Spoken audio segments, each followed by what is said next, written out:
So, I hope you have enjoyed the experiment in the previous lecture.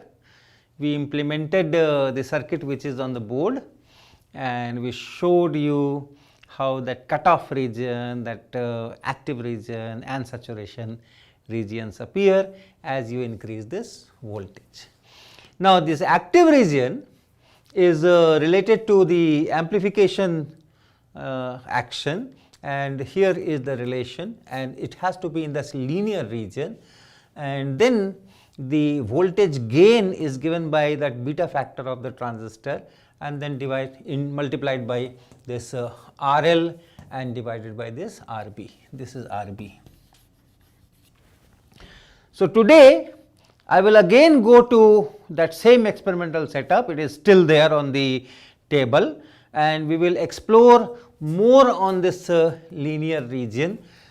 In this linear region or this active region, I will be varying this input voltage which is given to this base circuit little bit by just varying this variable contact here, and then slowly we will increase or decrease, we will change this Vi, and we will calculate what is the change delta Vi or delta Vs. So, that will be the change in this input voltage which will represent signal, change in that signal voltage, and then we will measure the change in this output voltage, and we will calculate this delta Vo divided by delta Vi. So, this experiment once again we will be doing, and we will see that how this ratio, whether it is constant in this active region or how does it changes, and then we will try to calculate beta of this transistor from our own observations. So, that is the agenda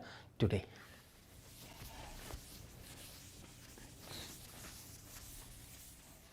So, let me make a table to write the values, the data, and we will have a column for the input voltage,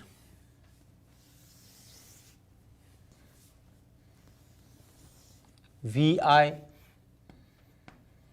So, different input voltages we will write here, and then this column I am leaving here. This column is for delta of Vi, which is same as delta of Vs, right. Whatever change in the input voltage, that is the change in that signal, because VBB is always fixed in a given circuit. So, this will be here. Similarly, output Vo, that we will write here, and then we will see how that output voltage changes. That will be delta V0, and then this will be our voltage gain, that is delta Vo divided by delta Vi, that is this voltage gain. So, different readings we will note in different rows.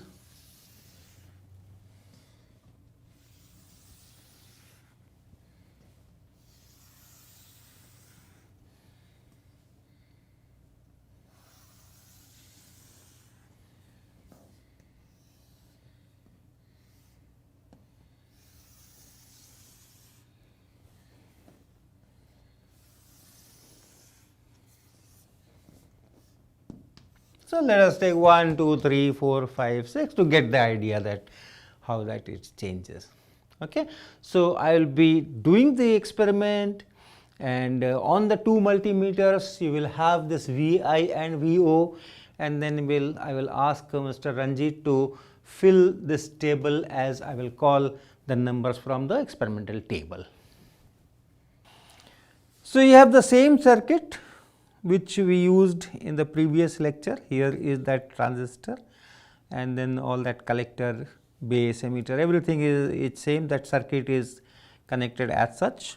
This battery switch is open here. When we will connect it, that input biasing circuit will be on, and of course, this variable voltage I have to put at different places. Then the positive of the battery, this is also open here. So, when we will connect this, then that 9 volt will be applied to that 10 kilo ohm resistor, and from there it will go to the collector. So, the entire circuit is the same. So, let me connect it, and I am putting this thing here. So, now this battery, this cell voltage is falling on this whole coil, whole conductor here, and the positive I am connecting here. So, the circuit is complete. For measurement, we have to put on the multimeters. This is to read that input voltage supplied, and this will be in the range of 2 volts. Since I have not connected, it is not showing anything here. To measure that output voltage, we will be putting this one at 20 volt range, and you can see it is already reading that voltage there. So, let us start taking measurements. Ranjit, you will be writing on the board. We have already drawn the table for you. In the first column, you will be writing the input voltage, and in the third column, you will be writing the output voltage. We want to be in the active region, linear region, to see that amplification thing.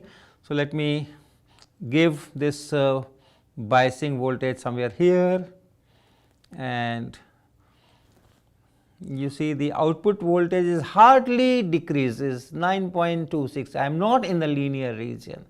I am close to the end of the cutoff region, where the curve has started curving. Actually, initially it is flat, and after that it curves, and then it becomes linear, it decreases. So, I am in that curved region. So, let me give some more biasing voltage.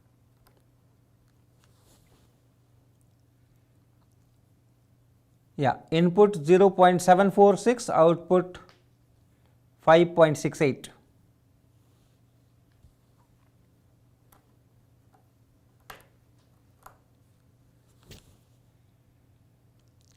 Zero 0.767 and 5.22.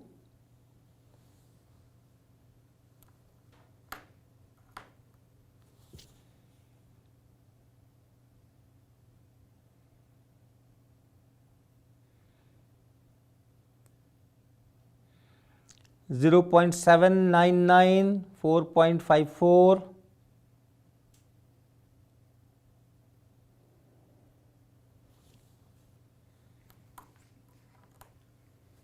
Input 0.821, output 4.07.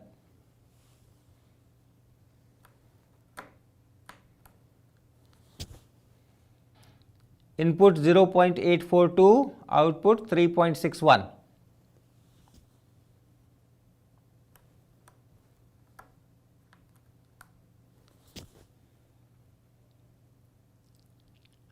Input 0.857, output 3.29.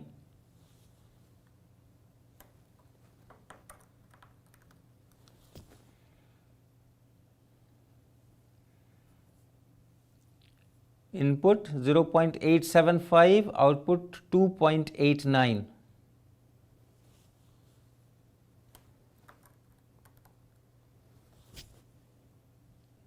Zero 0.897, 2.41.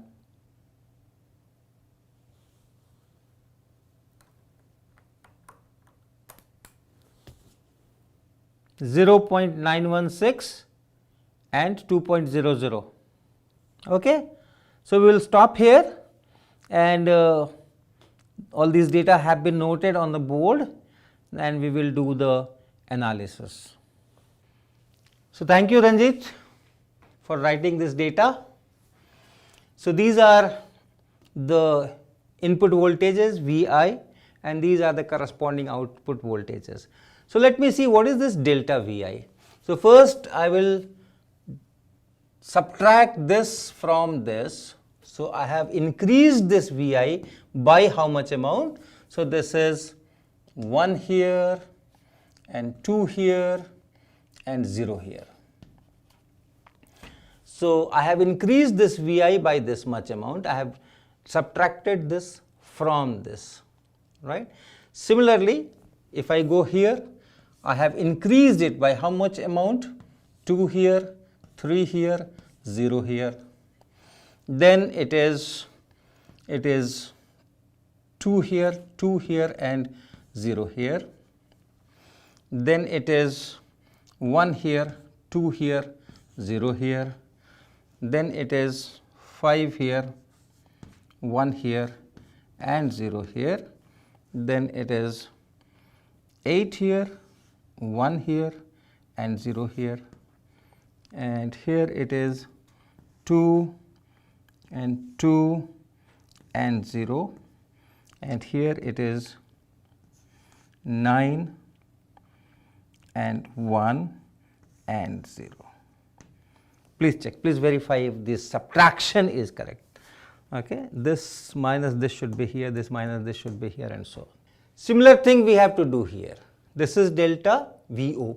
So I have to see how much this VO has decreased. So I have to subtract this from this from this, and so on. So let me fill this column. So I have to subtract this from this. So 8 minus 2 is 6. Then here it is 6 minus 2 is 4. Here it is 12 minus 4 is 8 and 11 minus 5 is 6. Here it is 14 minus 7 is 7 and 4 minus 0 is 4. Here it is 7 minus 1 is 6 and 10 minus 6 is 4. Then here it is 11 minus 2 is 9 and 5 minus 2 is 3. Then here it is 9 minus 9 is 0 and 12 minus 8 is 4. Then here it is 9 minus 1 is 8 and 8 minus 4 is 4, and then it is 1 minus 0 is 1 and 4 minus 0 is 4. Okay. So this is delta VO. And now I have to take ratio, delta VO divided by delta VI. So this divided by this. So let me take my calculator and do the calculations.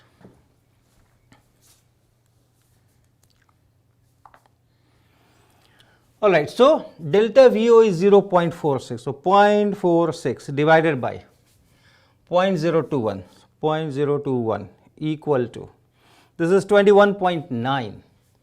This is 21.9. Then 0.68, 0.68 divided by 0.68 divided by 0.032, so 0.032, and that turns out to be 21.2. 21.2. 0.47, 0.47 divided by 0.022, so 0.022, and that is 21.4, so 21.4. Then 0.46, 0.46 divided by 0.021, 0.021, and that is 21.9, so this is 21.9. Then 0.32, 0.32 divided by 0.015, 0.015, and that is 21.3. This is 21.3.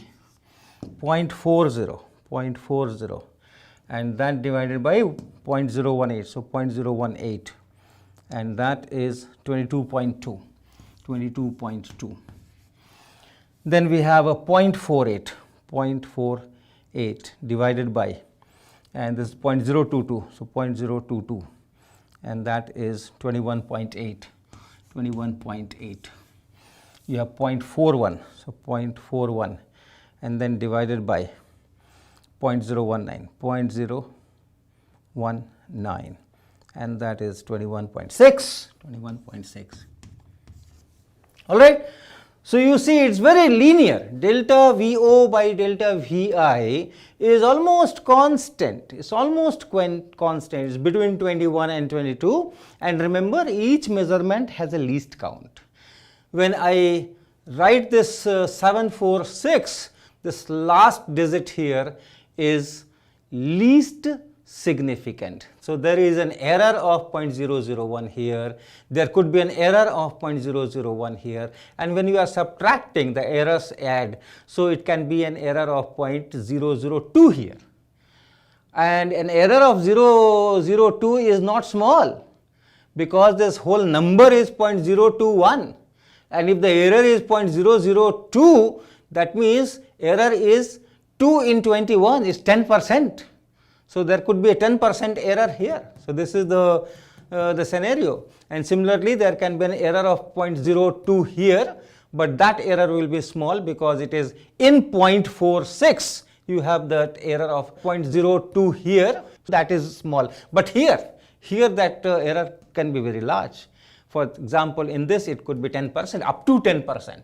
Here it will be less, it is 2 in 32, so about 6%, and so on. So there is error involved because of this. When I am reading from the multimeter, this last digit is always a doubtful digit, and therefore this is a excellent constancy of this ratio, and you have a really flat region in that VOVI diagram. So here the voltage gain is, let us take some average. I will not calculate the average. What should be the average? Somewhere around, let's say 21.5.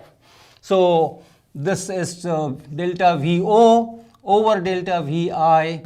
This is, let us take 21.5, and this is equal to, remember we are taking magnitudes, this is beta times RL over RB, and this is beta times RL. What was RL? Remember in the circuit, what was RL? On the collector side we had added 10 kilo ohms. So this is 10 kilo ohms, and on the base we had added 120 kilo ohms.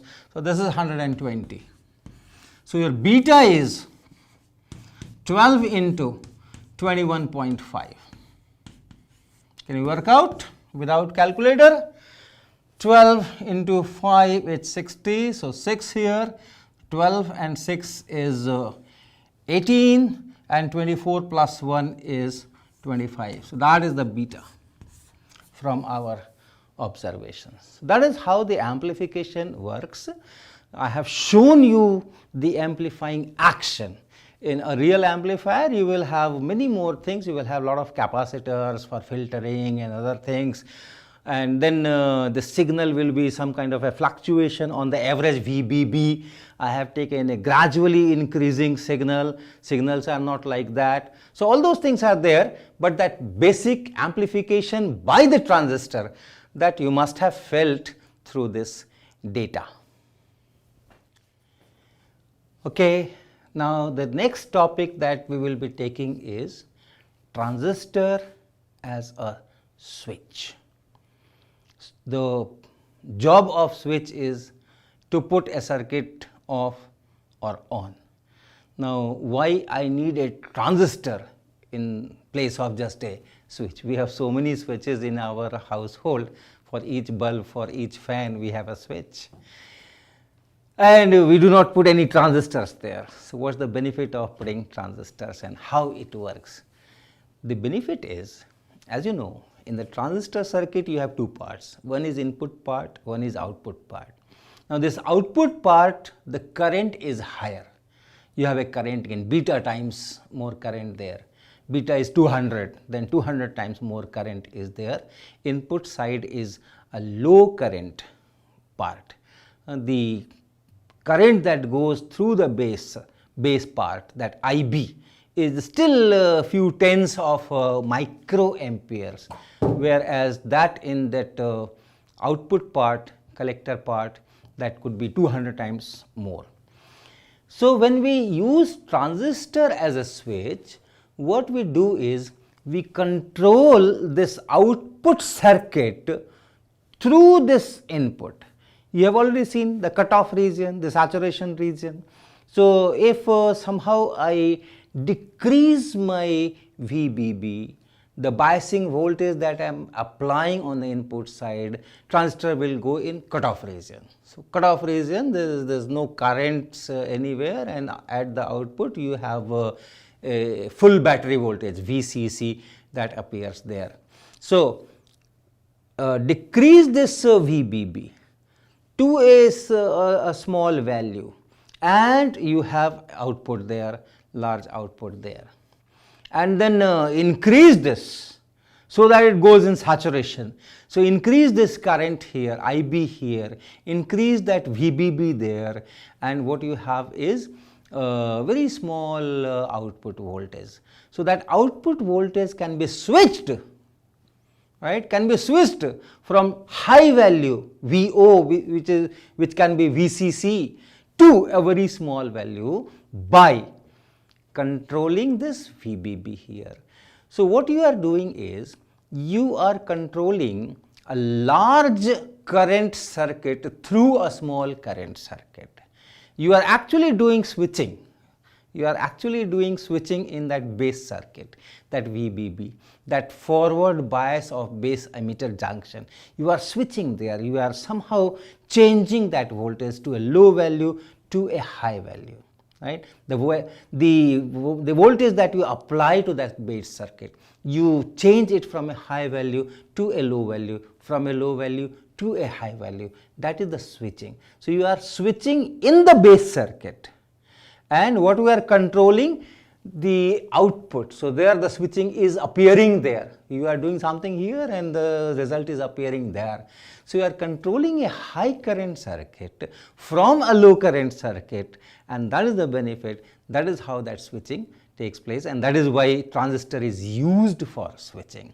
And in digital electronics, the switching from high value to low value at a faster speed is very, very important, and all these things make transistor a useful device for switch. So the circuit of transistor as a switch will be same as this common emitter thing that we had done. Let me draw it again. So you have that transistor, and then emitter is grounded, and on the base side you have your controls here. So you have some resistance, and after that you have some kind of, let me first put a switch here like this.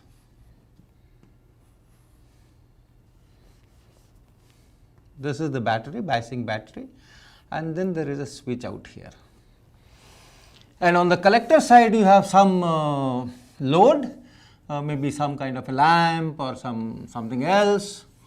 You can still have a resistance, and then you can have your biasing battery like this. So here is the control, and if the switch is open, this is in cutoff mode. There is no biasing there. Since there is no biasing, no current, and therefore no current from here also. So this IC is also 0. Okay, this IB is here. If IB is 0, then IC is also 0. This is IE. And if you think of this VO here, VO, then you are in this region. You are here. VI is 0 and VO is maximum. Whatever is voltage here, that appears here. You are in the cutoff region. And suppose suddenly you switch it on. Suddenly you switch it on, you connect this, so that now you have a biasing voltage, and this is sufficient to forward bias it. Then what will happen? You have the current, you have this IC, and large IC, saturation range. This is sufficient here to drive this into saturation region. So in general we have VO, VI like this. So you are here and suddenly you reach here. So your VI is sufficient, this is sufficient. So we are operating in the cutoff region and saturation region, then it becomes a switch, right? So if you are not providing the current here, then there is no current here and this voltage is maximum. And if you are providing sufficient biasing here, then you have sufficient current here, large current here, and then this is almost 0 that we had seen. So this is how it works as a switch. So it is switching this circuit. The only important thing is it is switching this circuit, although I am putting the switch here. So this is that low current part in which I am operating, and I am controlling a larger current part. So I will show you an experiment here on this table, and the another interesting thing is You don't have to connect a real battery here. Any kind of voltage control, if you can have here, which can drive this biasing from almost 0 to a large value, then you are done. So what we will do, we will put a solar panel here. We will put a solar panel here. Okay, so we will put a solar panel here, and then when light falls on it, the voltage is generated, and if this light is off, then this is also no voltage here. So just by controlling the light here, you can control this part of the circuit. So let me show you on the table how this circuit is implemented and how a voltage here or light here can control this appliance here. So I have already connected the circuit. This is a solar panel on which some light is falling, and it is being used in a biasing circuit of the base part. I will just show you that. And on the collector side, I have used this bell here, electric bell here, and of course the resistances will be there. We will be controlling this bell, this circuit which is in the collector part, which needs a sizable current through this base part. So let me show you the circuit once again. So what you have here is on that same breadboard, similar circuit that we had shown earlier. You have this transistor, this is the flat surface here, and this is the collector, this is base, and this is emitter, and this emitter is already connected to this ground line. This is my ground line. So emitter is grounded. From the base, you can see you have a resistance here. This resistance is 10K resistance, and then from here I am coming to this line, this line, this line, this line here in this hole, that second line from the edge, this one, and this one we will be connecting to this wire, and this wire will be connected to the positive from the solar panel. So I have this solar panel, and the positive of the solar panel is here. So if I connect it here, then this base circuit is connected, all right, and the negative of the solar panel is connected here. This is that negative here, this is that negative here of the solar panel. So that will be connected here. So let me connect that. So negative is already connected, and positive we will connect after describing the circuit. So on the collector part, you can see here is the collector, this is the collector.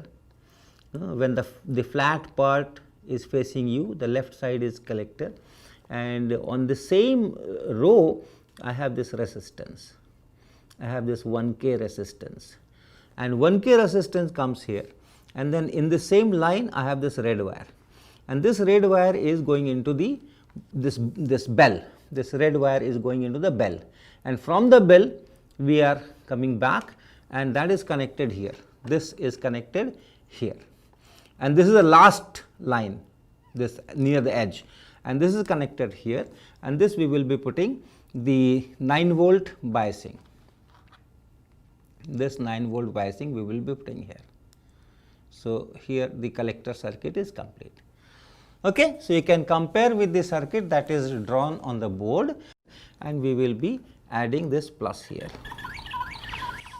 and you see the bell is ringing, you can see this, you can listen the sound, and perhaps you can also see the flickering of light here in the bell.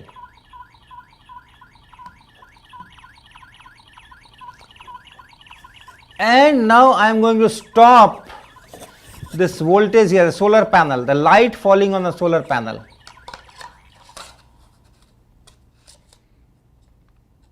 Gone.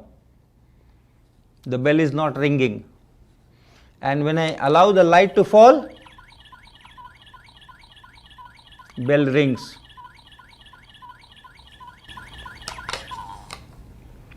So I am controlling that electric bell from this light falling on the panel, which is in the base circuit and which draws very, very small current.